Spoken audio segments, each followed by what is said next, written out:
Jesus agiu, jovem curado de obsessão, congregação cristã no Brasil. Era uma tarde de domingo no mês de julho, quando o sol ainda brilhava forte sobre a pequena cidade do interior. As ruas estavam quietas e o som dos hinos que vinham da congregação cristã ecoava suavemente pelos arredores. Dentro da sala de reuniões, os irmãos cantavam com fervor, enquanto eu, sentada nos bancos da frente, observava meu filho, Lucas, de 19 anos, que parecia distraído, com o olhar perdido. Não era a primeira vez que notava aquele comportamento estranho nele. Nos últimos meses, algo havia mudado. Ele, que sempre fora um jovem alegre, dedicado aos estudos e à obra do Senhor, agora parecia carregar um peso invisível. Tudo começou cerca de 6 meses antes, quando Lucas começou a ter pesadelos frequentes.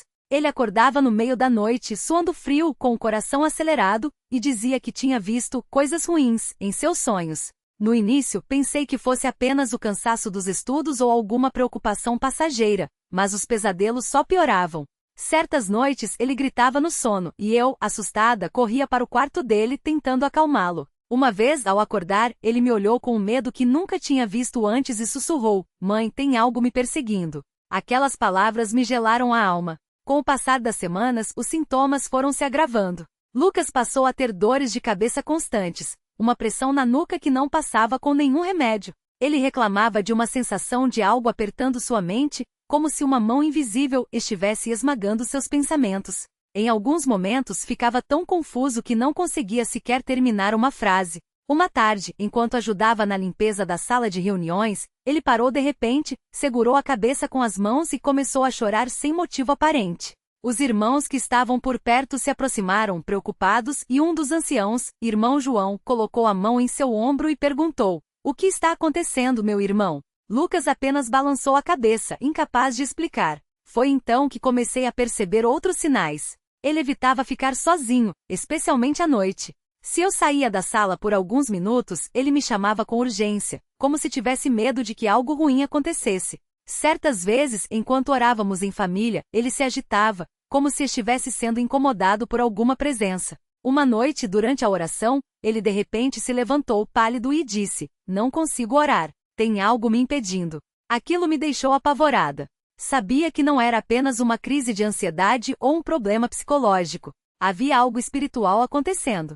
Decidi procurar o irmão Pedro, um dos anciãos mais experientes da congregação, que sempre teve um dom especial para discernir as coisas do espírito. Contei-lhe tudo o que estava acontecendo com Lucas, sem omitir nenhum detalhe. Ele ouviu com atenção, com o rosto sério, e depois de um longo silêncio disse: "Irmã, isso não é coisa normal. Precisamos orar com urgência. Isso parece obra de espíritos malignos que estão oprimindo seu filho." Aquelas palavras confirmaram meus piores medos, mas também me deram uma pequena esperança. Se era algo espiritual, então a solução também estava no espiritual. Naquela mesma noite, reunimos alguns irmãos na nossa casa para uma reunião de oração. Estavam presentes o irmão Pedro, o irmão João, a irmã Maria e mais 2 cooperadores. Lucas estava sentado no sofá com os olhos baixos, como se estivesse envergonhado ou com medo. O irmão Pedro começou a oração, pedindo a direção de Deus e em seguida colocou a mão sobre a cabeça de Lucas e começou a clamar em nome de Jesus.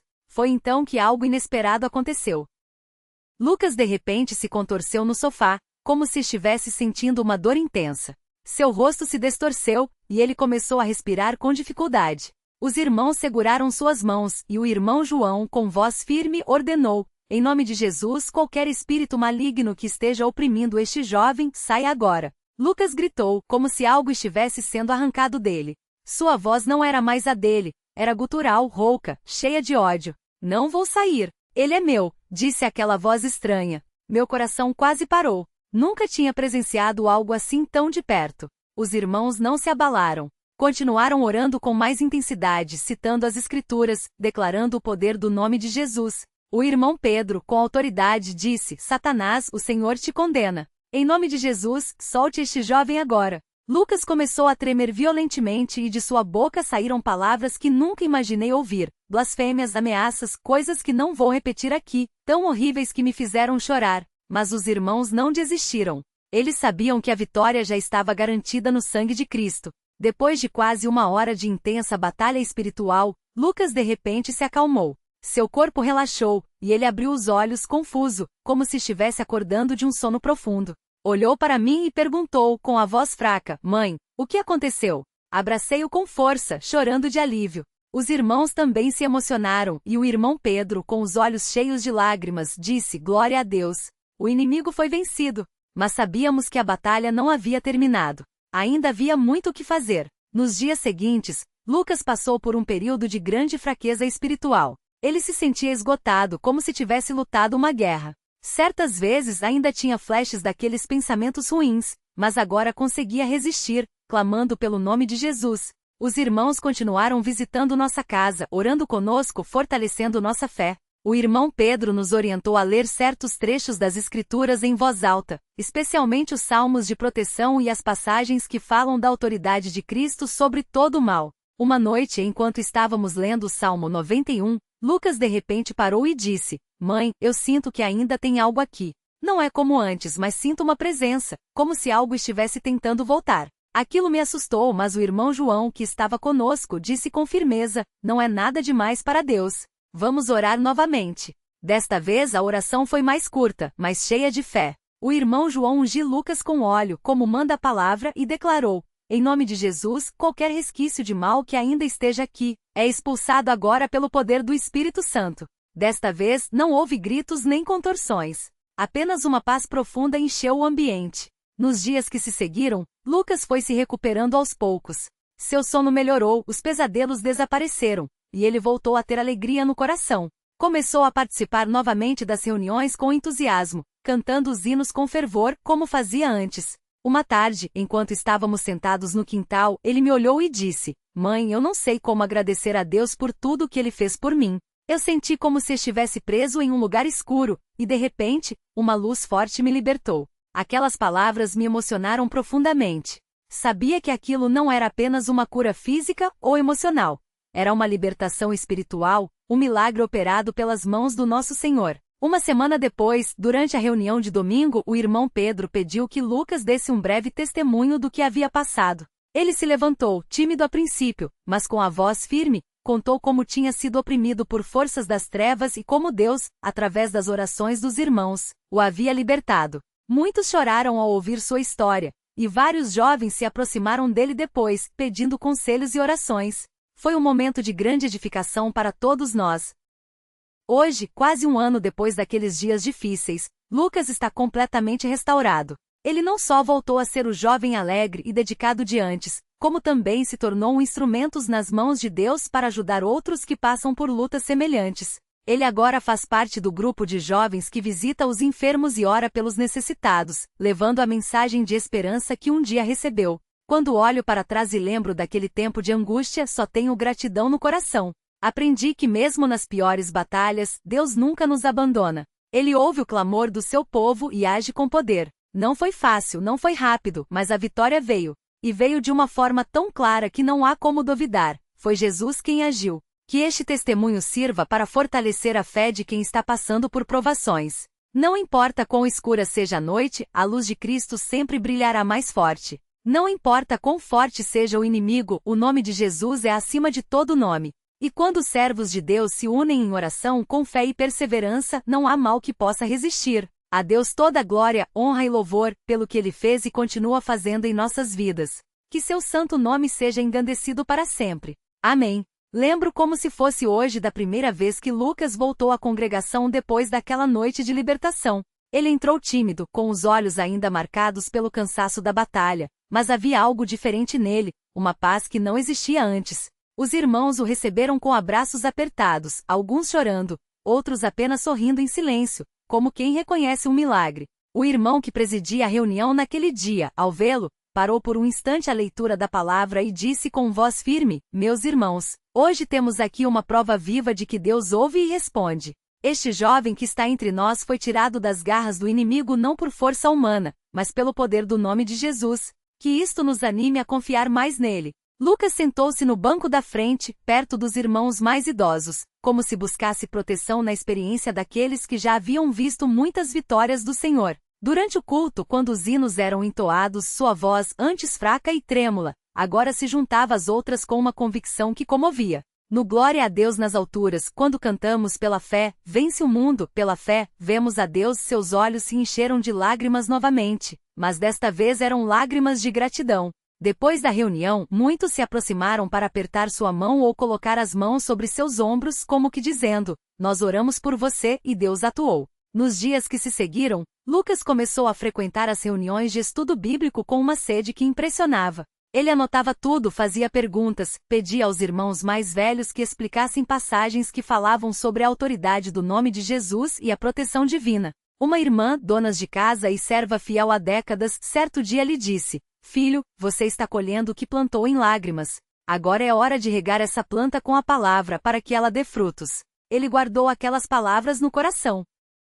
Uma noite, depois de uma reunião de oração, Lucas se abriu com alguns jovens e contou detalhes que poucos conheciam. Disse que nos dias mais difíceis, quando a opressão parecia sufocá-lo, ele repetia em voz baixa o Salmo 23, ainda que eu ande pelo vale da sombra da morte, não temerei mal algum, porque tu estás comigo. Mas havia momentos em que as palavras não saíam, e era como se uma mão invisível apertasse sua garganta. Nesses instantes, confessou, eu só conseguia balbuciar Jesus, Jesus, e foi isso que me segurou. O nome dele era minha âncora. Os jovens ouviram em silêncio, alguns com os rostos molhados. Um deles, que vinham lutando contra pensamentos ruins, perguntou com voz trêmula: e se eu também não conseguir falar? Se a angústia for tão grande que eu não consiga nem clamar? Lucas olhou nos seus olhos e respondeu: mesmo que você não consiga dizer uma palavra, o Espírito de Deus intercede por nós com gemidos inexprimíveis. Ele sabe o que você está passando. Basta confiar. O tempo passou, e Lucas não só se firmou na fé como também começou a ser usado por Deus de maneiras que ninguém esperava.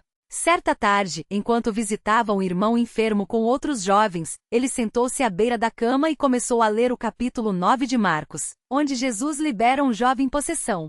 Enquanto lia, o irmão doente, que há semanas não conseguia dormir por causa de dores intensas, começou a chorar. Irmão, disse ele, pare de ler, por favor. É como se essas palavras estivessem queimando algo dentro de mim. Os jovens oraram ali mesmo, e o irmão adormeceu em paz pela primeira vez em meses. Quando acordou, contou que havia sonhado com uma luz forte que o envolvia, e desde então as dores diminuíram. Foi como se alguém tivesse tirado um peso de cima de mim, testemunhou mais tarde na congregação. Mas nem tudo foi fácil. Havia dias em que Lucas sentia como se as lembranças daquela escuridão tentassem voltaram. Certa madrugada ele acordou suando frio, com o coração acelerado, como se estivesse novamente naquela batalha. Levou as mãos ao rosto e orou em voz alta: Senhor, eu não aguento mais isso. Se tu me libertaste, por que essas lembranças ainda me perseguem? Foi então que ouviu, não com os ouvidos, mas no íntimo do seu ser, uma voz serena: Filho, não são as lembranças que definem quem você é, mas a minha palavra sobre a sua vida. Aquela resposta o acalmou como um bálsamo. No dia seguinte, ele procurou o irmão que havia orado por ele na noite da libertação, e contou o que havia acontecido. O irmão, sábio e cheio do espírito, lhe disse: isso não é derrota, é o inimigo tentando fazer você duvidar da vitória que já ganhou. Mas lembre-se, quem está em Cristo é nova criatura. O passado foi apagado pelo sangue de Jesus. Com o tempo, Lucas aprendeu a transformar essas lembranças em oportunidades de intercessão. Sempre que algo do passado tentava perturbá-lo, ele se ajoelhava e orava por outros que estavam passando por lutas semelhantes. Se eu passei por isso, dizia aos jovens que o procuravam, é porque Deus quer que eu entenda a dor dos outros e os ajude a encontrar a mesma libertação. Sua vida se tornou um testemunho vivo de que Deus não apenas livra, mas também capacita aqueles que Ele cura. Um domingo, durante o culto, um jovem que havia chegado recentemente à congregação, visivelmente abalado, se levantou e pediu oração. Ele confessou que estava sendo atormentado por pensamentos de desespero e que não conseguia mais dormir. Imediatamente Lucas se levantou e foi até ele. Colocou a mão em seu ombro e disse: Irmão, eu também já estive onde você está. Mas hoje eu lhe digo, Jesus é mais forte. Vamos orar. Eles se ajoelharam ali mesmo, no meio da congregação, e enquanto Lucas orava com autoridade, citando as promessas de Deus, o jovem começou a chorar de alívio. Depois da oração, ele se levantou com um sorriso tímido e disse: pela primeira vez em semanas, sinto paz. Aquela cena tocou profundamente a todos, e muitos glorificaram a Deus por mais uma vitória. A mudança em Lucas não era apenas espiritual, mas também prática. Ele, que antes era distraído e às vezes negligente com suas responsabilidades, agora se dedicava com zelo ao trabalho, aos estudos e ao serviço na casa de oração. Os irmãos notavam como ele chegava cedo para ajudar a arrumar as cadeiras, como se preocupava em visitar os ausentes e como sempre tinha uma palavra de ânimo para quem estava desanimado. Uma irmã mais velha, observando tudo isso, certo dia lhe disse: Lucas, você não é mais a mesma pessoa. Não é só a libertação, é a transformação que Deus operou em você. Ele respondeu com humildade: Não fui eu, irmã. Foi ele. Eu só me deixei moldar. Mas Deus não parou por aí. Certo dia, durante uma reunião de jovens, Lucas sentiu um peso no coração para falar sobre a importância da vigilância. Ele se levantou com a Bíblia nas mãos e leu 1 Pedro 5:8. Sede sóbrios e vigilantes, porque o diabo, vosso adversário, anda em derredor, como leão que ruge procurando alguém para devorar. Então, com lágrimas nos olhos, ele testemunhou: Irmãos, eu quase fui devorado. Mas Deus me livrou para que eu pudesse avisar a vocês: não brinquem com as coisas do mundo. Não é só questão de pecado grande ou pecado pequeno, é questão de abrir ou não brecha para o inimigo. Quando deixamos de orar, de ler a palavra, de vigiar, nós nos tornamos alvos fáceis. Seu testemunho foi como um despertador para muitos jovens que, embora não estivessem em lutas tão visíveis, vinham se afastando pouco a pouco da comunhão com Deus. Depois daquele dia, vários jovens procuraram os irmãos mais velhos pedindo conselhos sobre como se aproximar mais de Deus. Alguns confessaram que vinham deixando a oração de lado, outros que estavam envolvidos com coisas que sabiam não agradar ao Senhor. Houve um movimento de arrependimento e busca sincera, e a congregação inteira sentiu um avivamento. As reuniões de oração ficaram mais cheias, os estudos bíblicos mais participativos, e até mesmo os cultos dominicais ganharam um novo fervor. Tudo porque um jovem, que poderia ter se calado por vergonha, escolheu compartilhar o que Deus havia feito, e Deus usou isso para abençoar a muitos. Hoje, quando vejo Lucas na congregação, seja lendo a palavra, orando por alguém ou simplesmente cantando os hinos com devoção, não posso deixar de louvar a Deus por sua fidelidade. Ele não apenas tirou Lucas das trevas, mas o transformou em uma luz para outros. E o mais lindo é ver como, mesmo depois de tudo, Lucas nunca deixa de reconhecer que a vitória não foi sua, mas de Cristo. Se eu fosse contar todas as vezes que Deus me segurou, ele costuma dizer, não caberia neste mundo os livros que se escrevessem. Que este testemunho sirva de encorajamento para quem está lutando. Talvez você esteja passando por uma prova que parece não ter fim, talvez sinta que as forças estão se esgotando, talvez até já tenha pensado em desistir. Mas lembre-se, o mesmo Deus que libertou Lucas, que acalmou a tempestade no mar da Galileia, que ressuscitou Lázaro, é o Deus que está ao seu lado agora. Ele não mudou. Seu poder não diminuiu, e seus braços ainda estão abertos para quem clama por ele.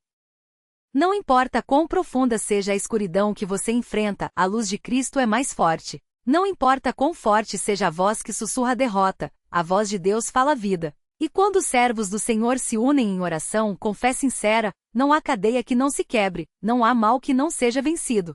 Que possamos, como Lucas, não apenas receber a libertação, mas também nos tornar instrumentos nas mãos de Deus para levar esperança a outros. Que nossa vida seja um cântico de gratidão, um testemunho vivo de que onde o pecado abundou, a graça superabundou. E que em tudo só a Deus seja dada a glória, o louvor e a honra, pelo que Ele fez, pelo que Ele faz e pelo que ainda há de fazer em nossas vidas. Amém. Que assim seja.